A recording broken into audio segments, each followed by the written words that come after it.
Former President Jacob Zuma's 15-month prison sentence, as we know, looming large ahead of him. Now, this will surely hamper the brand and image of the ruling party, if it hasn't already. Let's talk more about that now with brand reputation management advisor Solly Moeng. Solly, a very good afternoon. Thanks so much for your time. And yes, what does this entire saga and how the ANC has handled Jacob Zuma and all of this drama, what is it saying about brand ANC? Hello, Rebecca. Thanks for the invitation. Look, I don't know which ANC we're talking about today. The ANC's image has been tarnished for years now, for more than 10 years, and it doesn't get better. It gets worse each time we move forward.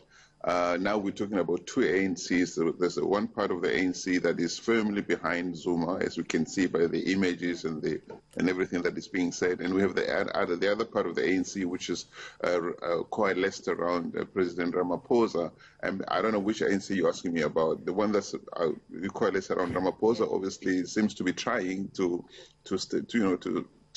give a semblance of respectability and order and progressiveness, etc. But the other one is a very angry ANC that defends the indefensible. I mean, Zuma has done so much wrong to country, to party, to Africa, really, that he cannot be defended. He must go to jail. But now when you have people defending him like that, so they're part of the ANC, they're still walking around in ANC T-shirts and flags. And, you know, the other thing, I suppose, that's on people's mind, Solly, is President Cyril Ramaphosa, if we're speaking of that ANC, and now also as president of the country, has had very little, or if nothing, to add to all of this over the past couple of days. What is that telling us?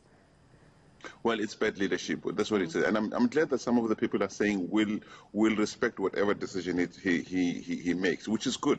It means that it's up to him, really, to decide whether there's going to be disorder and chaos in this country or order. He must stand up like he always does when he goes to court, on a podium, and saying to his people, look, guys, this is what it is. I have to do this. Okay, I respect that you're supporting me, and I really love what you're doing for me, but I have to do this for country. It's not just about him. But when he keeps quiet, and he doesn't give guidance, because they will follow whatever guidance, at least that's what people are saying, then there's a chance that there will not be chaos for the country. But he seems to be enjoying this. He seems to be saying to the rest of South Africa, if you touch me, this is the chaos that's going to ensue.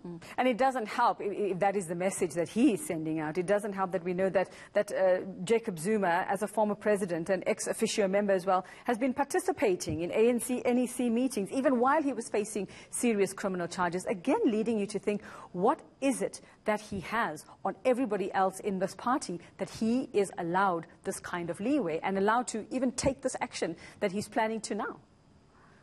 Yeah, the thing is, again, it goes back to the split ANC, isn't it? The ANC doesn't know what it wants to stand for, what it wants to be remembered for. It seems it doesn't even care anymore, because we've long passed the point where everything that was good for the ANC was good for South Africa. We know now that everything that's good for the ANC is not always good for South Africa. Everything that's good for South Africa, right now, Zuma must go to jail. It's not good for the ANC. So people in the ANC are sitting there trying to decide, okay, which side of their bread is going to be buttered tomorrow? Who is going to be the person taking care of it? The whole politics of patronage is strong, and it has taken hold of the ANC. That's why people are not and are afraid to stand up and say, but that is wrong. They're not. The ANC has never managed the art of placing South Africa ahead of the ANC, and that is a problem. And I'm sure many will agree with you on that one, Solly. And just, calling off the NEC meeting that was supposed to be happening today, where President Jacob Zuma was supposed to go and explain himself and talk about what's going on and the way forward, but then sending NEC members to Nkandla, what's that going to do for anyone, or to quell the situation, or create a good image of the ANC in this country? But Zuma has nothing to explain. We've been watching Zuma's story unfold for years now. I don't know, he's written letters to Chief Justice Moeng, he's written letters to everybody, he's made all sorts of pronouncements outside of, because there's nothing to explain. All these people know that the only thing that's left now, the apex court, the Constitutional Court of the Republic of South Africa has even, it took time to get to the decision. Some of us were beginning to think these people are afraid of Zuma. Suddenly they pronounced themselves, and they are very clear, and they explained why it took so long, why it was so difficult. There's nothing else for Zuma to explain. He must just go to court and to jail. And the ANC must say to Zuma, for the sake of this republic of ours, you need to do what the court has said you must do. And that would be assuming that the former president actually puts the country ahead of his own needs, which, let's be honest, the evidence weighs heavily against him when it comes to that. So, Lisa, I suppose the question is now, what does the ANC do? It's already taking flack for its handling of the COVID situation and the pandemic in the country. This also showing those cracks even more than we've known them to be present over the past couple of years as well. What should the ANC be doing? What should President Cyril Ramaphosa be doing at this point to save themselves? Thank you. Uveka, you asked me two questions. What should Ramaphosa be doing? What should be the ANC doing? It's two different things. Answer them both. Look, all brands, all brands are led. You know, all brands have to be led by a leader who's clear about where they're taking the brand to. They're ethical. They lead from the front. They set the tone from the front. And Ramaphosa has failed in all of that. He has not been a strong leader that the ANC and South Africa needed since he came into power. That's why people are able to pull in all directions and even show him the middle finger. What the ANC should be doing, what the president of the ANC should be doing, he should be asserting himself as the leader of the Republic of South Africa, first of all. Okay? I know that he's the president of the ANC, first of all, and that's where the confusion lies. So he has to decide, am I going to stand as the president of the Republic, or am I going to stand as the president of the party?